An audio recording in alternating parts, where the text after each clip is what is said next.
Di video ini kita akan bahas 5 langkah yang terbukti ampuh untuk bantu kamu berhenti menunda dan mulai bangun disiplin diri.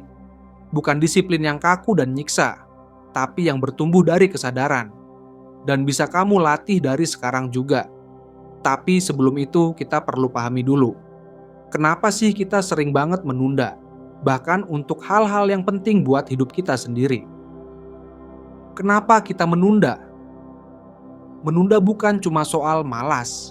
Sebenarnya banyak orang yang kelihatan sibuk justru menunda paling banyak. Karena menunda itu bukan tentang kegiatan, tapi tentang penghindaran. Kita menghindari rasa frustrasi, takut gagal, takut ditolak, takut hasilnya nggak sesuai ekspektasi. Psikologi menyebut ini sebagai emotional avoidance. Kita lebih memilih kenyamanan jangka pendek daripada rasa nggak nyaman yang muncul waktu kita mulai kerja.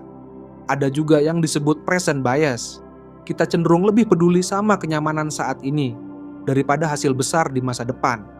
Makanya, main HP 5 menit terasa lebih menggoda daripada mulai kerja yang nggak langsung kelihatan hasilnya.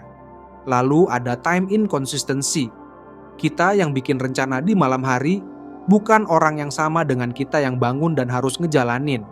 Niatan kuat tadi malam kalah sama rasa mager pagi ini. Jadi kalau kamu sering menunda, kamu bukan sendirian. Dan kamu nggak rusak. Otak kita emang cenderung milih yang instan. Tapi kabar baiknya, itu bisa dilatih dan diubah. 5 langkah ampuh meningkatkan disiplin diri. Sekarang kita masuk ke inti dari video ini. 5 langkah konkret yang bisa kamu mulai hari ini juga, bukan untuk jadi manusia super produktif, tapi untuk jadi pribadi yang lebih bisa mengandalkan dirinya sendiri. Yang tahu kapan harus istirahat, tapi juga tahu kapan harus bertindak. Karena disiplin sejati bukan soal menekan diri, tapi soal merawat komitmen terhadap hal-hal yang penting buat hidup kita.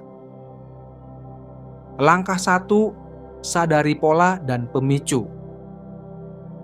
Coba ingat, kapan kamu paling sering menunda?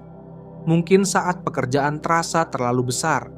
Mungkin setelah kamu buka media sosial dan bandingin diri sama orang lain. Atau saat kamu lagi capek, tapi nggak tahu cara istirahat yang benar. Menunda itu seringkali muncul dari pola yang berulang. Dan tanpa kita sadari, jadi otomatis. Kalau kamu nggak sadar kapan dan kenapa kamu menunda, kamu nggak akan tahu kapan harus mulai melawan. Mulailah dari jurnal harian. Catat kapan kamu menunda, apa yang kamu rasakan waktu itu, dan apa yang akhirnya kamu lakukan. Kesadaran ini mungkin nggak langsung bikin kamu berubah total, tapi dia seperti senter di ruangan gelap, menunjukkan titik-titik kecil yang sebelumnya nggak kelihatan.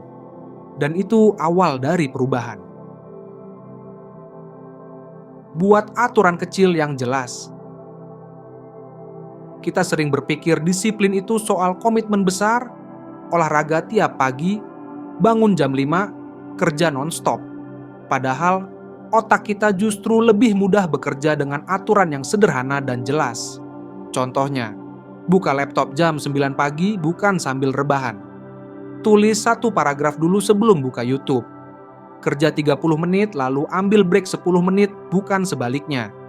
Buat aturan yang konkret dan mudah dilacak, karena otak kita males mikir 2 kali. Kalau udah jelas aturannya, kamu tinggal ikutin. Dan kalau kamu konsisten, aturan kecil ini akan tumbuh jadi kebiasaan besar. Mulailah dari sekecil mungkin. Karena dalam membangun disiplin, kemajuan kecil jauh lebih kuat daripada niat besar yang enggak pernah dijalankan. Langkah 3, gunakan teknik 5 menit. Kamu pernah merasa stuck selama berjam-jam, tapi ketika akhirnya mulai, kamu bisa kerja 1 jam penuh. Itu karena masalah utamanya bukan kerjanya, tapi mulainya. Teknik 5 menit ini membantu kamu lewatin hambatan itu. Kamu cukup bilang ke diri sendiri, aku cuma kerjain ini selama 5 menit, habis itu boleh berhenti. Dan biasanya, kamu nggak akan berhenti. Karena otak kamu udah masuk ke mode bergerak, bukan berpikir. Kalaupun kamu benar-benar berhenti setelah 5 menit, itu tetap sebuah kemenangan.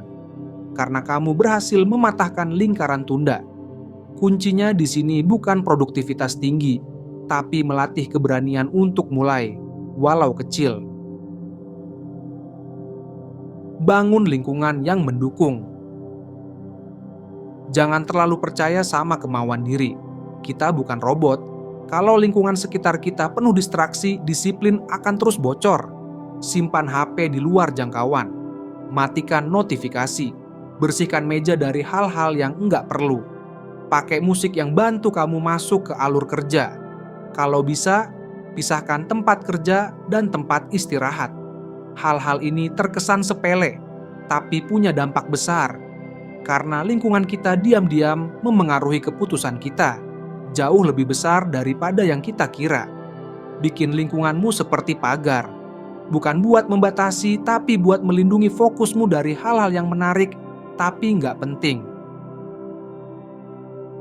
Langkah 5. Rayakan kemajuan kecil.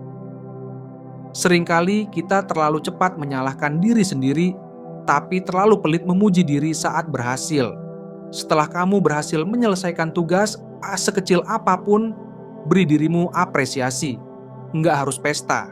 Cukup bilang, aku berhasil hari ini, aku mulai, aku jalanin. Kalau mau, beri hadiah kecil, minuman favorit, nonton satu episode serial, atau sekadar duduk santai tanpa rasa bersalah. Apresiasi ini penting, karena dia membangun asosiasi positif dengan tindakan disiplin. Tanpa itu, otak kita cuma ngerasa kerja itu berat, nggak enak, dan nggak ada hadiahnya.